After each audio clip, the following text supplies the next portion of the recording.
Salut à tous, Steve, supporter of Marseille. Aujourd'hui, je suis pas tout seul, je suis avec mon pote Léo. Il va se présenter, il tient des pages Facebook, c'est un fan de l'OM. Je lui laisse un peu la parole. Ouais, voilà, je me présente, je m'appelle Léo, je tiens plusieurs pages, Léo Olympien de Marseille, défendant l'OM et d'autres. Et voilà, je fais mon dernier débrief avec Steve. Et ensuite, je vais lui donner mes pages parce que voilà, j'ai décidé d'arrêter, ça prend trop de temps. J'adore, mais ça prend trop de temps. Je vais un peu me concentrer pour mes études pour l'instant.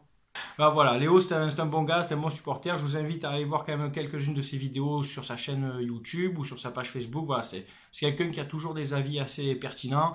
Et aujourd'hui, il a pu venir à la maison pour qu'on fasse, j'avais promis qu'on faisait un débrief ensemble. Ça tombe bien sur un beau match, une grosse victoire. Alors, OM oh là là attends, j'écris Liebig moi. Leipzig. OM Leipzig. Ouais, annonce. OM Leipzig. Attends, il y aura une bêtise. Je vais être bêtise.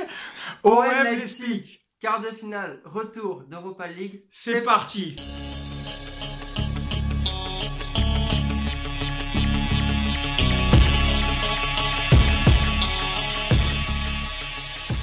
Bon, comme d'habitude, avec moi, vous le savez, on va parler de quoi? De l'ambiance. De l'ambiance. Plus de 60 000 supporters dans le stade. Des gens qui sont venus, je pense, de partout en France. Moi, je suis venu en voiture. Mon pote Léo aussi. Sur la route, j'ai vu des immatriculations de partout. Stade plein. J'étais, pour ma part, moi, en virage sud. Léo était en Gannet. Il a pu voir l'ambiance sur les deux virages. Moi, j'ai vu que du virage où j'étais, c'était bien chaud bouillant. En face, en virage nord, c'était chaud bouillant aussi. Mais tout le match, Gannet, j'envoie une félicitation à vous pour tous ceux qui ont fait le déplacement, qui ont acheté les places. Vous avez ambiancé les tribunes latérales. Franchement, j'ai rarement vu une ambiance comme ça. Je sais pas, qu'est-ce que tu en penses? Ouais, écoute, moi j'avais dit à mon petit frère qui a 8 ans de moins que moi, je lui avais dit qu'en 2004, quart des finales, demi-finale d'Europa League au Vélodrome, c'était quelque chose d'exceptionnel.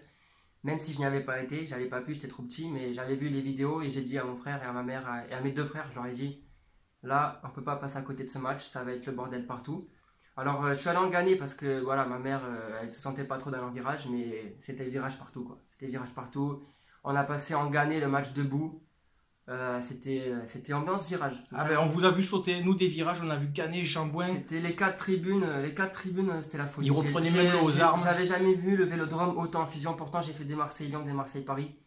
Et là, c'était quelque chose de c'était autre chose. Et comme le dit mon pote Flo, je sais pas si tu regardes la vidéo, il a raison. En Europe, c'est un autre public, c'est une autre ambiance et on l'a constaté.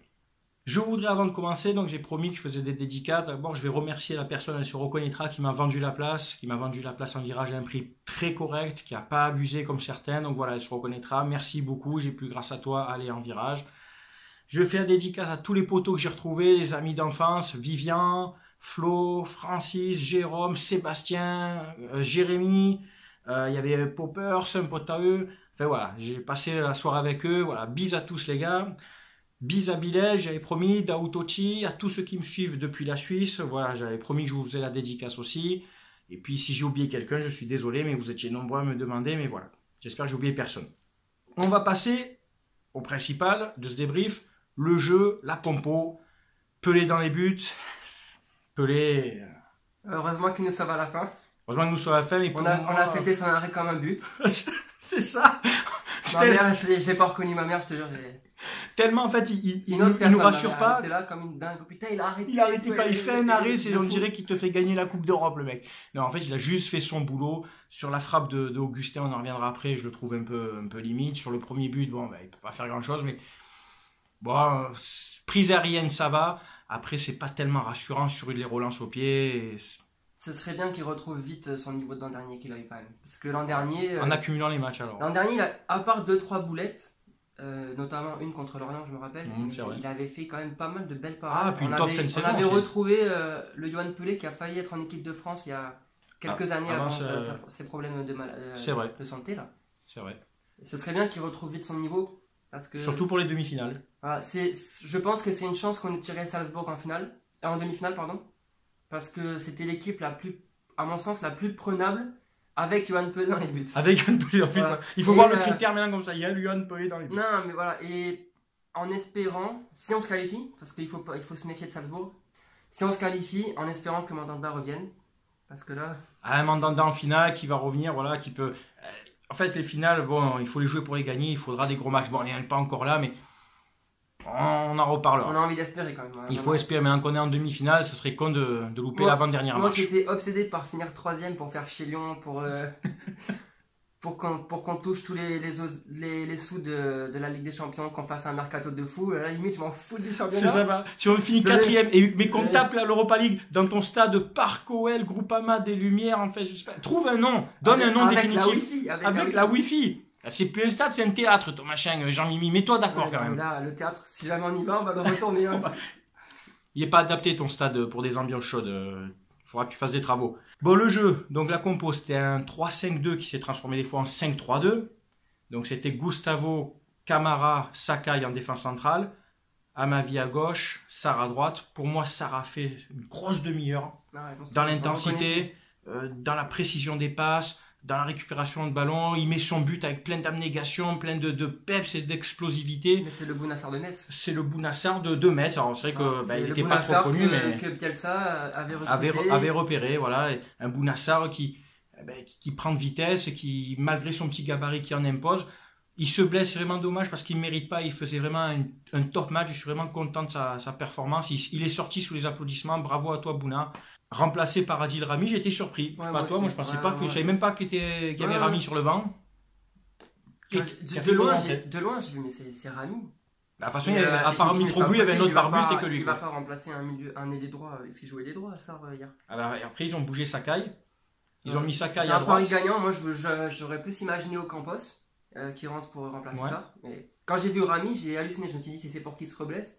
Ah, c'était risqué. Moi, je ne m'attendais pas. Après, ça a payé. Étant rentré en retard, donc comme vous le savez, moi je regarde toujours les matchs en revenant. Je suis rentré très tard hier soir. J'ai été pris en otage. On a fait tourner des bars. Enfin, merci Flo, Vivien. Enfin, vous m'avez torché.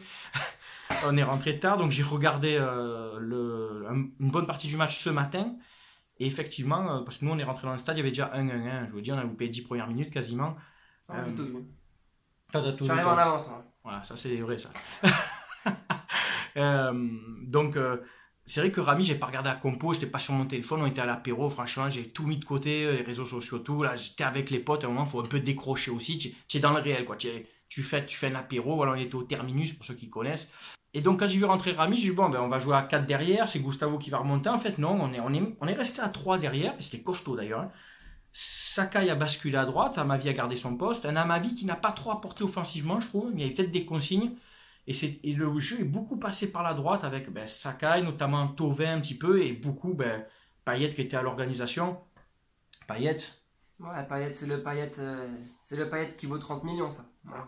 Ça, c'est du Payet à 30 millions. C'est un Payet qui prend des ballons, qui met en bonne disposition ses attaquants, qui les rend propres, qui te donne des bonnes passes, qui met un but injustement pour moi refusé parce que la faute de Mitroglou elle lui met un peu la main sur l'épaule, mais au moment où il met la main, l'autre il avait déjà frappé, il était déjà en lucarne, ça frappe. Donc on avait senti que l'arbitre il pouvait pas nous saquer, on est tous d'accord que l'arbitre c'était du 70-30 hein, pour Leipzig et 30 pour nous, hein. Mais il s'est rattrapé en deuxième mi-temps, c'est-à-dire en fait Payet tu enlèves un but en pleine lucarne, il s'en bat les couilles, il t'en met un deuxième et de l'extérieur pris toi. C'est vrai que c'est 2 buts de grande classe qu'il a mis. Ah c'est 2 top buts. Après Leipzig défensivement quand même c'était pas costaud hier, je pense. Ils nous ont laissé beaucoup. Après, on les a poussés à la faute aussi, mais eux, c'était pas très costaud. Je pense des jeunes joueurs qui ont perdu pied complètement au Vélodrome. Parce que on les a vu jouer en Ligue des Champions, même l'an dernier, ils ont fini second en Bundesliga, c'est censé être une grosse équipe. Et là, ça se voyait, moi j'étais vraiment tout en bas à gagner, ils se chiaient dessus. Quoi. Ils n'ont pas supporté la pression, non, ils se chiaient dessus. Ou manque d'expérience aussi, parce que c'est bien d'être physique, d'être imposant, comme ou pas carrossier là. Non, mais dès qu'il touchait la balle, tu les sentais fébriles. C'était 63 000 personnes qui hurlaient. Qui te sifflent, à mon avis. Non, moi franchement, je pense qu'ils se sont vraiment cagués dessus parce que un Gustavo qui a 31, 30 ans, qui a de l'expérience, lui, il tenait. Voilà, des mecs comme Rami, même Mitroglou, la pression, ils l'ont pas ressenti. C'était que de la bonne pression, que de la bonne intensité, de la bonne énergie. Alors que les Allemands, vraiment, ça se voyait, il y en a vraiment certains, ils se sont cagués, quoi. C'est vrai, tu as raison. Ouais. Je pense qu'ils n'étaient pas prêts mentalement ou ils n'étaient pas habitués à subir ce genre de pression. Ils ne savaient plus qu'est-ce qui se passe, mais comment. On joue chez qui. Enfin, ça a dû y faire beaucoup, je pense aussi. Et du coup, ça a bénéficié à nos joueurs pour surtout. on était beaucoup dans l'intensité, dans les duels gagnés. On a gagné énormément de duels, surtout au milieu de terrain. La paire Sanson-Lopez a fait vraiment un très bon match. Lopez, jusqu'à la fin, hein, 89e, 90e, les mecs, ils ont encore poussé. On savait qu'il avait du potentiel, ce gamin. Mais là, le match qu'il a fait hier, ça justifie le fait que le Barça s'intéresse à lui. Ouais, voilà, c'est le Lopez niveau européen. Et j'avais l'impression que c'était Iniesta.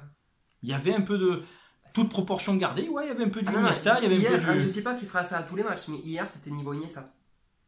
Vraiment, on peut, ouais, je ne sais pas en virage comment vous avez eu le match, mais moi j'étais vraiment de près. Nous, on avait un Lopez vif, technique, qui a mis des râteaux un peu à tout le monde, qui a un peu violé un peu tous les joueurs au milieu de terrain. Vitesse, hein, j'ai jamais vu Lopez à un tel niveau. Je le dis, il fera peut-être pas ça à tous les matchs, mais hier c'était niveau. Vraiment, j'ai l'impression qu'ils ont tous rehaussé leur niveau de 1 ou 2 étages, parce que même Sanson a été monstrueux. Les deux ont tenu le milieu de terrain à 2. Alors ce qu'il y a, c'est que quand tu joues en 3-5-2 ou enfin en 5-3-2 en phase défensive, du coup, tes ailiers, qui étaient donc après Sakai et Amavi, une fois que ça est sorti, sont en fait aussi des milieux. Donc en fait, tu joues un milieu à 4. Ce qui te permet d'avoir des Sanson et de Lopez, de se concentrer que sur une zone de 30 mètres au milieu de terrain et de laisser les deux couloirs aux latéraux. Donc jouer dans une zone de 30 mètres à 2, ça te donne une intensité et un volume défensif plus conséquent que de jouer à 2 sur toute une ligne médiane, où tu dois beaucoup plus colisser et combler les écarts de placement. Donc c'est une bonne tactique, j'espère que Garcia la remettra... c'est une bonne tactique contre Leipzig. Contre Leipzig, ça a apporté ses fruits, mais je pense que c'est pas mal, parce qu'en jouant à 3 derrière, c'est costaud. Mais eux, ils jouent à 2 devant. Eux, ils jouent à 2 devant, donc il s'est peut-être adapté, mais finalement, ça te permet aussi, ça rassure tes ailiers qui savent qu'ils peuvent monter, ils sont couverts par 3 défenseurs. Tu as 2 milieux défensifs. Moi, c'est une tactique qui, pourquoi pas en Europa League, peut payer en jouant contre un Salzbourg qui va peut-être aussi tout miser sur l'attaque, et puis après, on verra s'il doit le réadapter, mais j'ai trouvé cette composition pas mal. Salzbourg, il ne faut juste pas faire l'erreur de les sous-estimer. Ouais, c'est ça. Ouais. Ils sont là. Si on fait la même erreur que Leipzig a fait avec nous, et que Leipzig, ils n'étaient pas à 100%, là. Même au match aller. Ils ont pris de haut. Ou alors c'est nous qui sommes beaucoup plus forts que ce que j'ai pu penser, parce que c'est vrai qu'on a des joueurs de grande classe, mais qui ne montrent pas toujours leur talent. Et là, sur cette double confrontation, on a vu tous les joueurs qui ont montré tout ce qu'ils étaient capables de faire. Tout à fait, c'est vrai, ouais. Salzbourg, s'ils sont là, les gars, ils sont en demi-finale, ils ont éliminé la Lazio, c'est pas pour rien.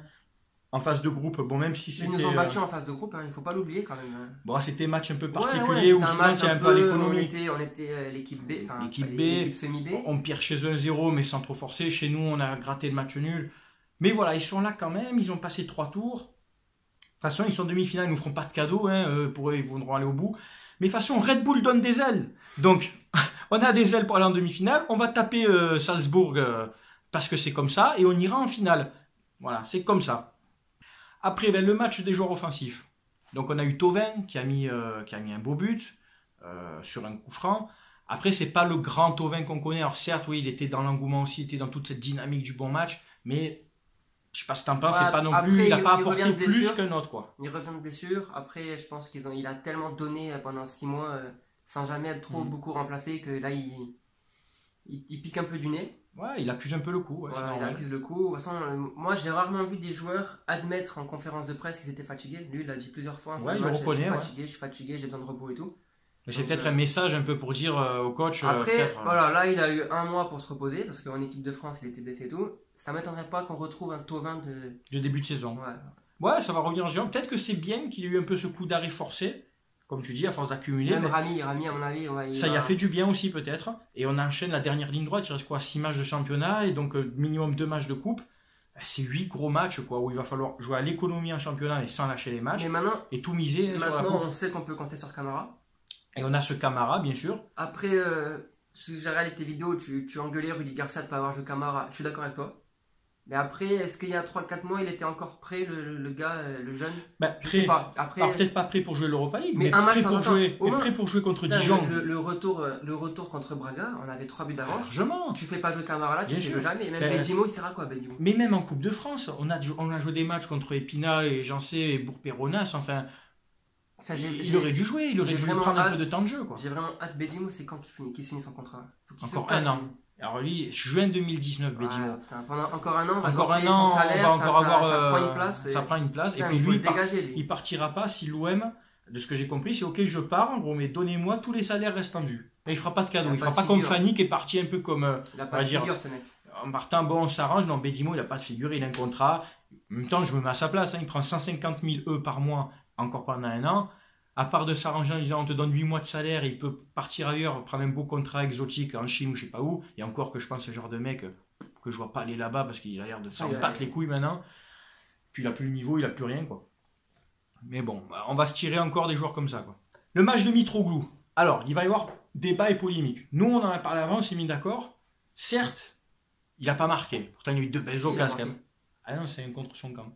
Ah ouais, au Vélodrome, il y avait marqué Mitroglou. Ouais, au début, mais tous, moi aussi, quand j'ai revu les images, en fait, il la tape, le gardien la repousse et la repousse sur le joueur de Leipzig. Ouais, c'est pareil, c'est quand même lui qui l'a marqué. Mais voilà, il était là, on va dire demi-but, quoi. Mais après, il a 2 belles occasions, notamment une passe de Thauvin en deuxième mi-temps, début de deuxième mi-temps, vous vous rappelez, où il la reprend pas assez puissamment, il doit mettre plus de hargne dans cette frappe, et après, il a cette occasion qui se crée tout seul, où il tire à côté. Alors, moi, perso, j'y en veux pas trop, parce qu'il a pesé, il a été emmerdant à défendre. Moi, je trouve que Mitroglou a fait un très bon match. Il a eu le vice, il a eu du vice pendant tout le match, il a pesé sur la défense et à un moment donné il y avait un Allemand qui faisait que de le pousser, il le taquinait et j'étais à gagner et j'ai dit à ma mère là il va se passer un truc. Mitroglou il commençait à péter un câble en fait sur le terrain et il s'est retourné comme ça, il a regardé l'Allemand et juste après il a fait semblant d'aller à la tête et au contact il a envoyé le coude comme ça. Genre, j'ai pas fait exprès, je saute et tout. L'Allemand, il s'est pris en pleine tronche. Il a été sonné pendant 2 minutes. Et je suis sûr, mais ça a joué, ça. Ça joue. Un joueur comme ça qui vient de se prendre un coup. Oui, et qui va prendre un peu de distance après. Alors, Mitroglou, voilà, tu me casses les couilles, tu t'en prends un. Et après, ben, il a lâché. Et Mitroglou était beaucoup plus tranquille sur la fin du match. Mais Mitroglou. Et on a besoin de joueurs comme ça, même Gustavo. Même Gustavo, c'est vrai. Mitroglou, que j'ai trouvé, moi, voilà, bon, même s'il n'a pas marqué, mais. Tu aurais mis Germain sur ce match, ben, il y aurait des occasions, alors peut-être qu'on le gagne quand même, mais tu aurais des occasions que tu n'aurais pas eues. Comme la dernière qui est sur le contre 5-2, c'est Mitroglou qui lance bien, il a pesé, c'est une espèce de Brandao sur ce match-là, mais un peu plus technique. Mais le mec chiant, tu vois, tu es obligé de mettre 2 défenseurs sur lui et ça crée des espaces. Il y a eu 2 défenseurs sur lui tout le match. Tout le match. Ça a libéré des espaces. Et ça a libéré des espaces pour des Payet, pour des Thauvin un peu, pour des Ocampos quand il est rentré. Voilà, moi je dis. Bon, il lui a manqué qu'un but, voilà, pour que ça fasse vraiment une prestation finie et encore de meilleure qualité. Il lui a manqué que le but et c'est dommage, mais je le crédite moi d'un bon match. On va revenir sur un geste d'Augustin, Jean-Kévin Augustin, elle est pour toi celle-là. Alors quand tu marques le but, c'est bien, tu marques le but 3-2, c'est à 58e minute, tu te dis bien qu'il reste encore plus d'une demi-heure de jeu et que tu es au Vélodrome, garçon. On va pas se dire, ah merde, il y a 3-2, on arrête de jouer.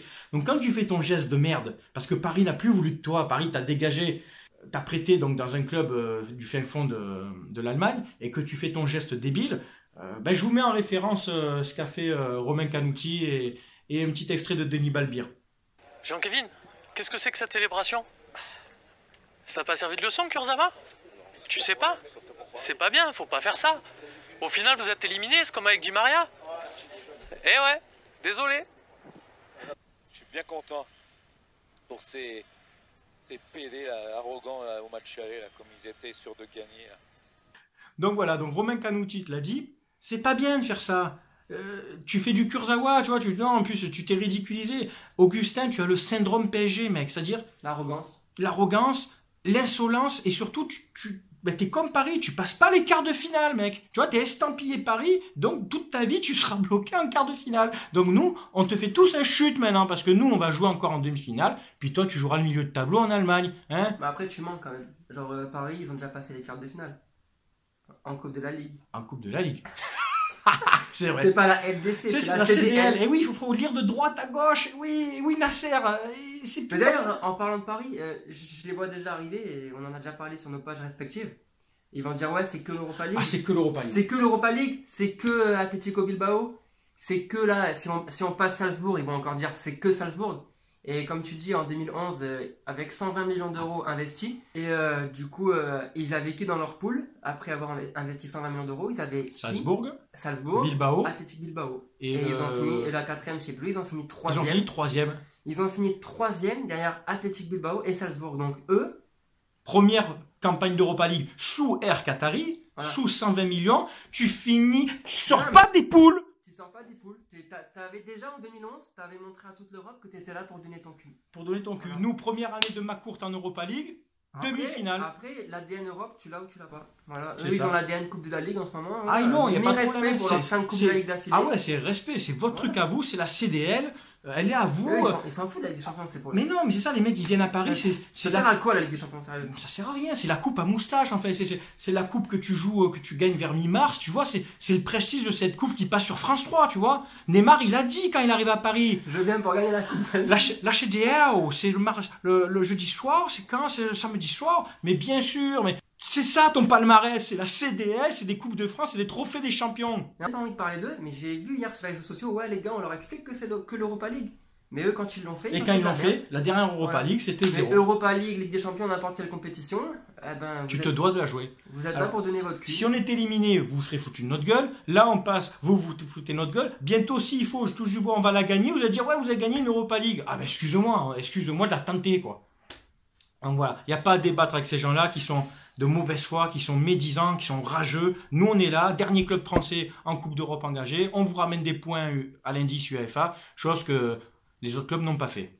Voilà. Et après, pour finir, j'aimerais revenir sur Luis Gustavo parce que je sais pas ce que t'en penses. Et c'est un monstre, ce mec. C'est un monstre, c'est le coup, mais c'est le casse du siècle. C'est ben, On a surtout pour le acheté prix, 8 quoi. millions, quoi. 8 millions à 8 Wolfsburg. millions, comme ça, mathématiquement de tête, ça fait quoi? 25 fois moins que Neymar? Ah, ouais. Et C'est 6 pas de tête, hein, ouais, comme ça, à et peu 6 près, fois moins que Thiago Silva. Voilà. Voilà, mais excuse-moi, mais entre Luis Gustavo et Thiago Silva, il y en a un qui s'est posé ses couilles sur les gros matchs. Ouais, mais il y en a un qui est pas Hier, transsexuel. Ouais. Moi, hier, je suis pas certain qu'un Thiago Silva, la grosse chialeuse qui passe son temps à pleurer dès qu'il y a un peu de pression, je suis pas sûr qu'avec 60 000 personnes comme ça au stade, elle perd pied, le mec. Ah, mais il perd pied, bien sûr. Ouais. Voilà. Autant il joue pas d'avance, quoi, parce qu'il est pas bien, il se trouve une pathologie. De toute façon, Paris, c'est un club de pleureuses. Ils passent leur temps à pleurer. Neymar, il a passé sa carrière à chialer en conférence de presse. Là, au Canal Football Club, on arrive, il y a Marquinhos, il commence à chialer parce que Lucas Moura est sur le banc, mais c'est un truc de fou quand même. Ah, il n'y a pas Quand d'institution. tu chiales, Les joueurs là-bas se plaignent tout le toute la temps. France parce que ton pote est sur le banc. Et ça, c'est des joueurs qui veulent gagner la Ligue des Champions. Fragile mentalement. Gustavo, c'est 100% de duels gagnés, 100% de passes réussies. C'est un Gustavo niveau Ligue des Champions. Voilà, rien à dire de plus. Qu'est-ce que tu en penses? Voilà, on a tout dit. De toute façon, là, j'attends la demi-finale avec impatience. J'espère que je pourrai l'avoir. Est-ce que je vais pouvoir me déplacer de la Belgique parce que je fais mes études en Belgique, mais si je peux, si je peux, j'y vais. C'est pas possible de rater un match comme ça. La demi-finale OM Salzbourg, match aller à Marseille le 26 avril, match retour le 3 mai chez eux à Salzbourg. Si je peux me permettre un conseil, achetez vos places. N'attendez pas le dernier moment, achetez vos places. On aura appelé pour nous. Vraiment, achetez vos places. N'attendez pas que des mecs, encore des vautours, achètent des places par 10 ou par 15 et qui vous les revendent 3-4 fois le prix. Vraiment, que tu sois n'importe où en France, si tu comptes venir, achète-la. Et si tu ne peux pas venir, tu arriveras toujours à la revendre ou à la passer à quelqu'un. Mais ne vous faites pas avoir. Il y a des mecs qui ont payé des places en virage 50, 60 euros. Je trouve ça lamentable alors que de base, elles coûtent 10 ou 12 euros si tu n'es pas abonné. Donc voilà, prenez votre place. C'est une demi-finale. On n'en joue pas souvent. La dernière, ça remonte à 2004 contre Newcastle. Ça fait quand même 14 ans. Donc voilà. Moi, perso, j'essaierai d'y aller si je travaille pas. C'est un match à voir parce que, en fait, il se passe des choses dans ces matchs-là qu'il ne se passe pas d'habitude. Qui se passe pas en championnat. Un exemple, la passe que fait Payet pour Morgan Sanson là sur le deuxième but. En championnat, je suis pas sûr qu'il le tente. Là, je pense que tu es tellement poussé par le stade que tu tentes une passe comme ça. Tu tentes, ouais, c'est vrai. Morgan Sanson, il voit la balle arriver, il y a tellement le feu au stade qu'il tente une frappe. Il tente une frappe je suis pas belle sûr en qu'en plus. championnat, il la tente. Non, ou alors elle part ailleurs, ou elle part dans le Là, il virage. s'est dit, de toute façon, j'ai rien à perdre. Soit elle va en lucarne, on sait jamais, soit je tire à côté, mais tu t'en fous en fait. Il se passe des trucs dans ces matchs-là, ça vaut le coup. Et même quand il tire 2 fois sur le gardien, la balle elle rebondit, Bounassar. Il est poussé par le stade, c'est pas possible. Il a 3 mètres de retard. Il me semble, hein, moi j'ai pas Ah oui, il a 3 mètres de retard. Il cavale, explose. boum, il met le but, mais c'est pas possible. C'est le Vélodrome qui a donné des jambes. Voilà. Eux, ils ont des ailes. Red Bull donne des ailes, bah, le Vélodrome donne des jambes. Voilà. On va la garder celle-là. Ben, je crois que c'est tout. On a fait le tour du débrief. Rien à dire de plus. Merci à tous pour ceux qui me suivent. Merci pour Léo d'être venu. Merci pour tout ce qu'il a fait sur ses pages. Vous le savez. Ici, on parle foot, on est là pour débattre tactique, pour parler ballon, on échange, on respecte les avis de chacun. Et puis, on se dit à lundi pour le débrief du match de championnat OM 3, si je dis pas de bêtises. Ouais. Voilà. Nous, on n'est pas là pour casser les télés. Non, nous, on parle ballon. Ciao Ouais, tout le ciao, monde, ciao. portez-vous bien.